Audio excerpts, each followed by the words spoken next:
Hello， 大家好，我是小王。现在看到的是阿里山，我们来聊阿里山，我们来把阿里山的历史打开来。阿里山的样貌是如何形成的呢？从森林、铁路、林业的开发历程，以及近代公路的开辟、观光业的发展等，100多年前的阿里山，一名署名北先生的记者，在台湾日报、日新报上面开始连载系列的电文。一开始呢，这个记者随着总督左久间卓马泰，他率领的勘察队在山中穿梭行进，那穿过了阿里山山区，沿着这个何色溪、陈有兰溪，一直到了埔里。那随行的官各类的技师随侍的挑夫记者等等一行共200多人。那总督呢，多半坐给尔搭轿多数人员采用这个步行，全程呢共耗时了12天。上山的第一天就勘察了3个隧道的挖掘实景。那当时的第5号隧道的挖掘的现场，洞内呢各种竖着的煤油灯，那于这个黑暗当中呢，就出现了这个光芒那泉水呢就不断的从这个天井滴下来，拿火把的苦力就被烟熏的呢蓬头垢面状如恶鬼。此情此景就仿佛在8万奈落地狱道里行走的感觉。那经历了这种令人胆寒的景象后，走到阿里山，那沿途呢都是原始丛林。这趟勘察过后呢，阿里山铁路的开辟就由总督府来推动了。1912年，火车就正式的完工来通车。一开始专门为了这个林业营运之用。那当时呢，为了处理阿里山铁路运下来的木材，那总督府呢，位于这个嘉义车站呢附近呢，就建立了什么嘉义的制裁所，列为供国外视察人员游历的重要景点于是阿里山广泛地出现在游记之中包括山上3000年的神木以及无缝等等故事开始广为人知。和氏太郎生于1865年，名古屋人，东京帝国大学林学科毕业，后来呢赴欧洲来深造为日本时代后藤新平所任用的优秀人才之一，提出建造阿里山登山铁道的构想，但因为工程的难度以及造价过高遭到否决。之后呢，和博士转而与民间会社藤田组合合作开发，几经的工程艰难、经费透支的波折，藤田呢最后宣告放弃路线看他完成一半功败垂成但也因此在之后呢，在总督府的评估后呢，决定接手来开发。那在1912年12月25号，嘉义至2万坪终于全线通车。那阿里山的铁道的完成呢，除了带动台湾的林业，也使得这个阿里山就成为了当时旅行的重要景点数不尽的长辈们，学生时代都曾搭着摇摇晃晃的林铁上山，登去兵林刀的相铺说不定可以发现长辈穿着制服在神木旁留影的老照片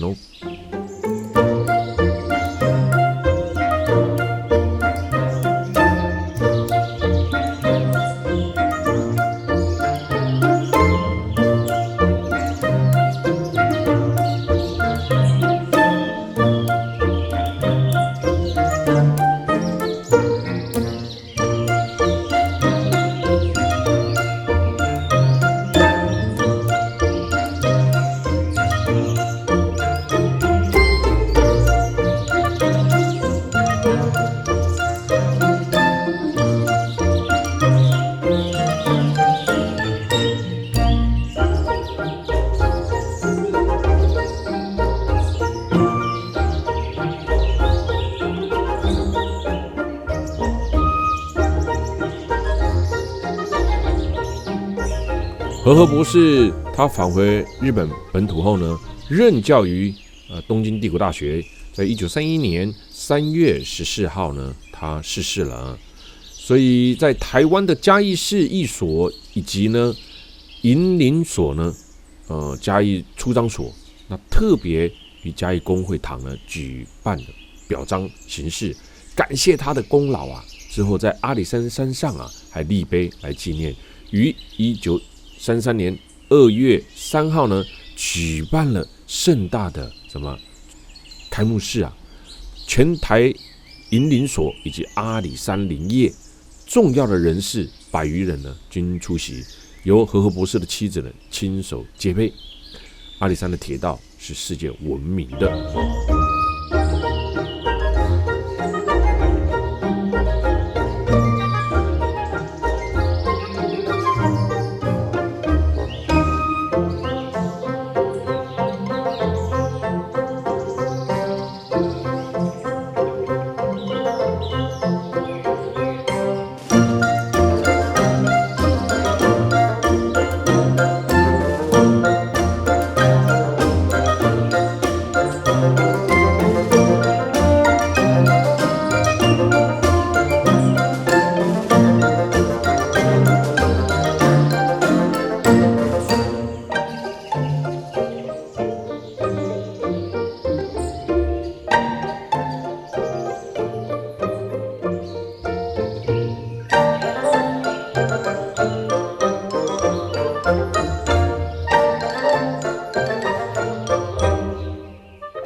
阿里山森林游乐区呢，好几条很棒的步道哦，千年神木密度超高，而且拥有清晰好走的森林域步道。整条步道上处处已有神木，并有30几棵的红块巨木，是目前台湾神木密度最高的步道哦。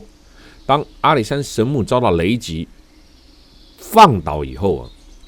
林务局整理阿里山森林游乐区内的38株的巨木啊，数目可能有因为后续发现而在增加哦。那搭建这个栈道啊，就是阿里山巨木群栈道，成为了新景点。这些巨木呢，连同原本的阿里山神木呢，并成为阿里山的神木群啊。树种呢，皆为红块。阿里山神木呢，原本指的是台湾阿里山上一棵树林达到3000余年的红块。据统计啊，该树高53公尺，树龄达3000年以上，树干在距地面1公尺半高处，直径呢是4公尺66公分呐。这个树干呢，就接着地面处的周围达到23公尺了，这材积呢达到了500立方公尺。在阿里山的森林铁路通车以后呢，就成为了闻名海内外的台湾地标之一哦。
由于这个神木附近为早期日本的伐木区，都是出口外销啊，日本人伐木大型的红块呢，都被砍伐殆尽。1956年呢，阿里山神木呢遭到了雷击啊，上层呢起火的树叶呢就落入了中空的树干内，树心的油脂呢就被焚毁了，虽然还存活，却也在不久之后呢即告枯萎。巨木群栈道的沿途布满了数十棵千百岁的红块与香山、柳杉，那里面的每一棵神木呢，都有编号以及解说牌，记录着树龄、树围、树高和树种等等资料。2条的栈道呢，全长约1100公尺，以这个防腐的木材架空搭设在森林当中。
这些都被砍了之后，树呢都是2-3千年的这种，也有林人树有林，然后有时候那些施工的工作人员可能会有一些意外事件发生，那么于是就说树有林就建了这个树林塔，然后树林塔看它下面的台阶，目前我们看得到是5阶嘛，它每一个圆心一个第6阶，因为那个神木是3000年的。所以他是做了6阶，结果被围起来，现在有人都讲2500年，就是这样子，少了一个500树林塔。有时候树有林让这些树林在这里也把它供奉一下。它是因为是票选，它是2300年，事实上在这个园区里，它是算是大的，树形也是最漂亮，所以被游客票选，它是所谓新的第2代的神木。香林神木。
阿里山的铁道从早期的开采运送木材，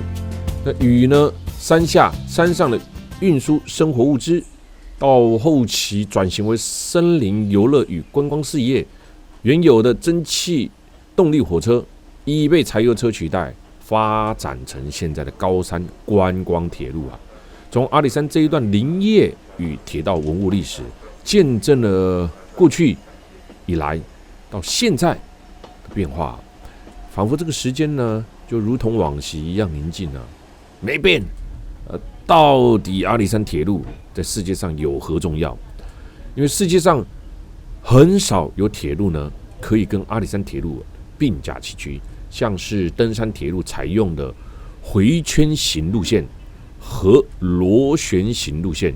你可以看得到火车在不同的高度上出现3次，例如可3度看见在山下的樟脑寮车站，最后再以8字形离开独立山。此时呢，可第4次再看到樟脑寮车站。除了不同的爬升的路线以外，最特别的是，因为在腹地的不足状况下，又要使火车降低轨道的坡度，又要爬坡上山，就会采取之字形折返路线。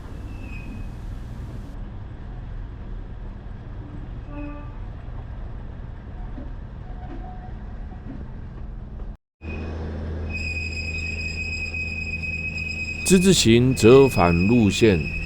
这在台湾是最脍炙人口，也是阿里山铁道最特殊的地方啊。那除了之字形折返路线外，为了降低轨道的坡度，就会在山谷或溪流中铺设铁轨，有时甚至会绕一个180度的大弯。在阿里山铁路 17.1 公里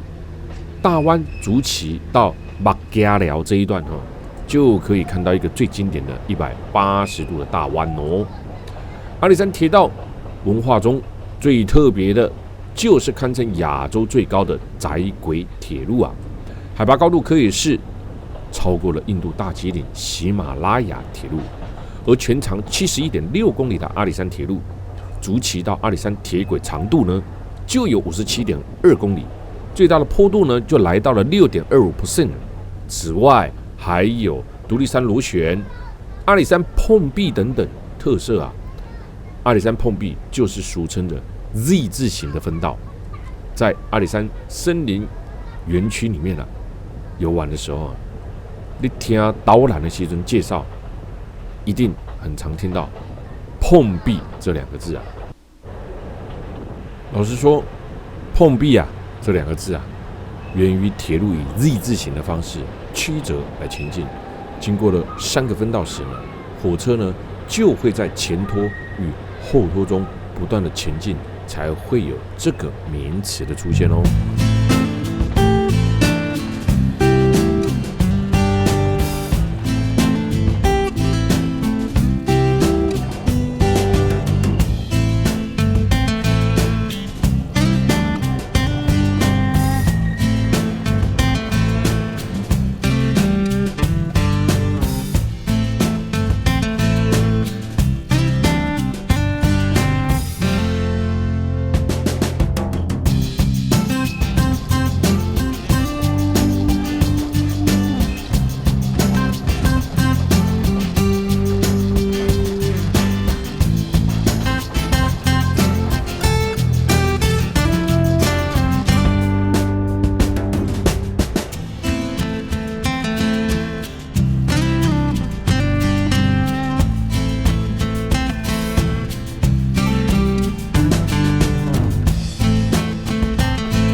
在日月潭你有很多饭店的选择，你可以选择一个晚上呢，哇哦，2万块的，你也可以选择一个晚上1万块的，就看你选择什么样子的住宿啊。以前我觉得来到这个地方啊，一晚上1万多块，像多啊，结果我错了啊，不但有人住啊，你还订不到，这就是日月潭。请问一下各位叔叔阿姨伯伯们，也有谁是在日月潭和溪头或者阿里山过你的蜜月之旅啦？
潮族有一对非常恩爱勤劳的夫妻，叫做大金哥以及水社姐。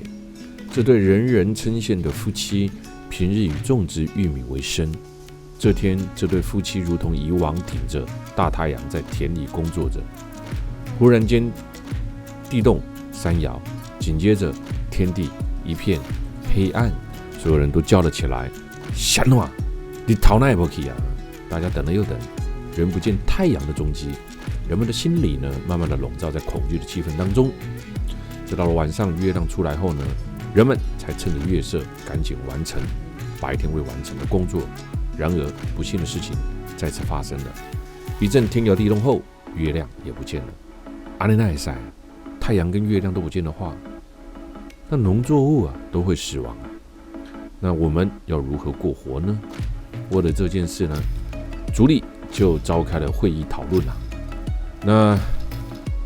大家就依照着大金哥这对夫妻的提议，先去到处找找。看看再说总比在这里发愁的好于是这对夫妻呢，就背着简单的食物，拿着火把，开始翻山越岭的找寻了太阳和月亮。经过了一连数天的长途跋涉后呢，终于在一个大水潭发现了月亮以及太阳。可是走近一看，竟是2条五彩巨龙，正在水中把玩着月亮以及太阳。大金哥以及水社姐带着宝物除掉了2只巨龙，终于让太阳以及月亮又回到天空中的位置了。而大地呢，也恢复了正常的运转。从此，那个太阳及月亮曾掉落下的水潭，便被称为日月潭。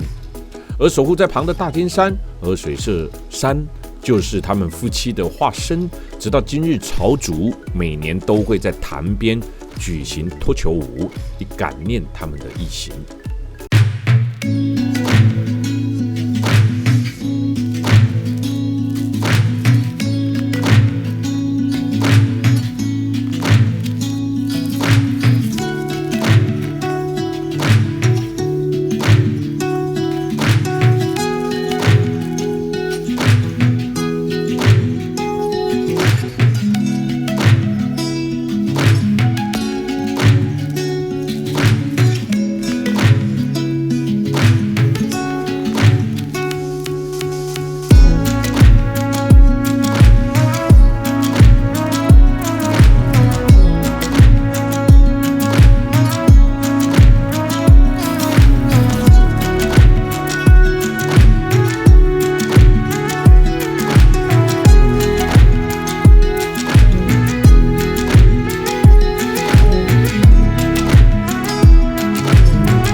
半天然的淡水湖泊，水源呢就来自了浊水溪，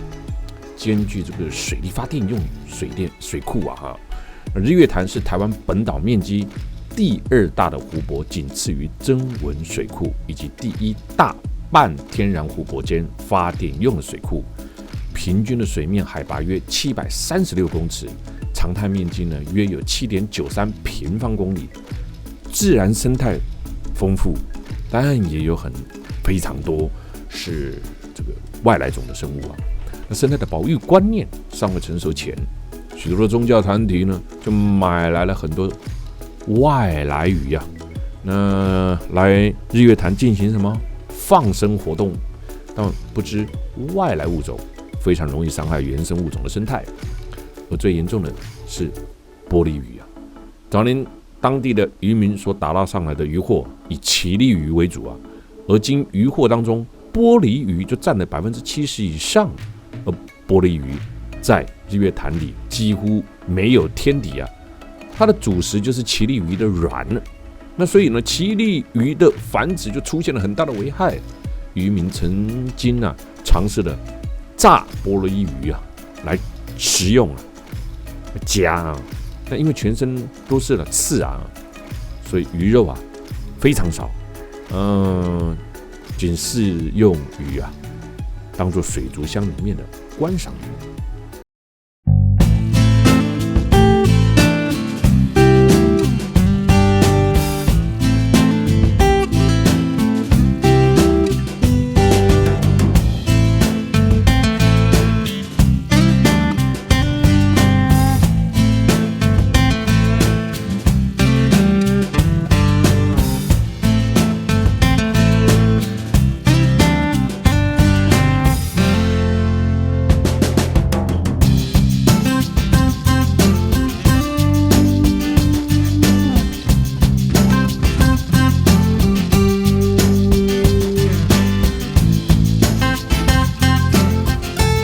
新竹人说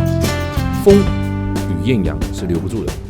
但风与艳阳所产生的柿饼与柿染是可以被看见的。早在180年前便开始制作了柿饼了。那早期制作这个柿饼我完全依赖人工。那勤俭刻苦的客家妇女那就帮忙下这个柿子皮那沾满柿子汁的双手总是在这个柱子啦、门帘与工作服上留下了一个又一个的黄澄澄的这个掌印那随着时间的累积，刻画着历史的斑驳痕迹，变成了不可磨灭的印记。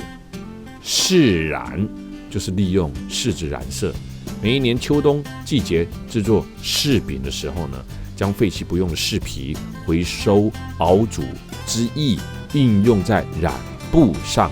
柿染就会因为柿子汁的熟成度、阳光、水的影响而产生不同的色彩变化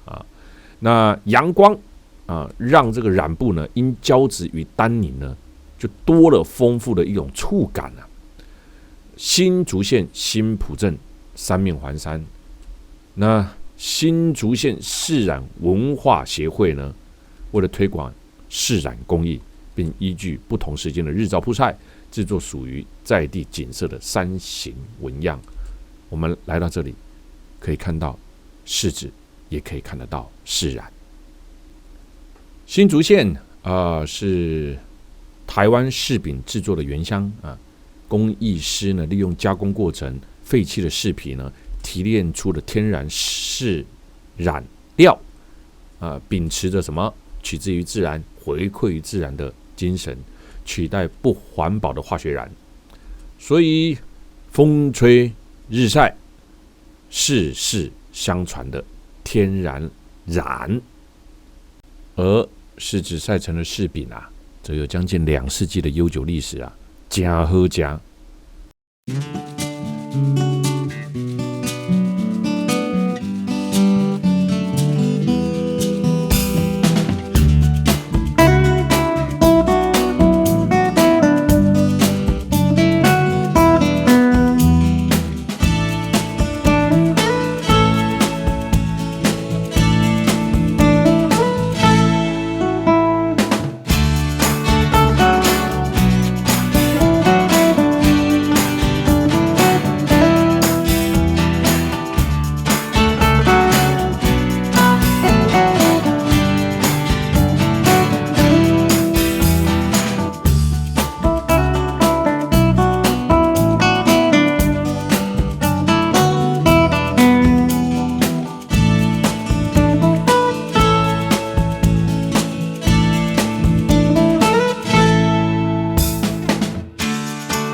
好，贴固定啊，不要让它浮浮的哦。贴固定，不要让它浮浮的哦。黄色的布织布，对不对？我们搭配的笔啊，我们后面有标签，笔的第一头有标签是黄色的标签，黄色配黄色，黄色这一叠是柿子汁。等你们全部画完之后呢，我们等一下会有第二季绿色标签的笔，配绿色的碟子，那个等一下才会发。然后绿色这一季叫醋酸铜，对，它是显色剂。那我们先来介绍柿子汁。来弟弟。嘿，柿子汁，对，我们画啊，等一下啊。柿子汁不要沾到衣服，会洗不掉。好，我们试染就是因为消柿子汁沾到衣服开发出来的，会洗不掉。试染，对，它的颜色呢会呈现这种咖啡色、卡其色。对，等一下你画出来会呈现这种咖啡色、卡其色。那它放久了之后，就会像那个台湾那个图案那么深。那个是放了有1年以上的就会这么深，它不会褪色，它会越来越深。好，那等一下拿笔的方式，我们的笔啊都是直的拿，直的拿，对。然后怎么沾呢？这一块布织布我们都有先加柿子汁了，等一下我们沾的时候是直的笔尖沾湿。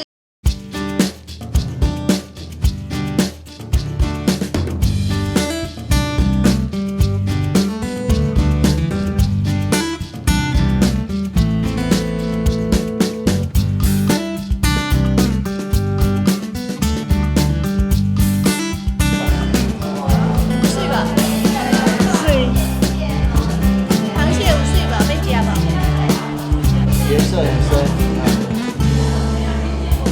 对哈。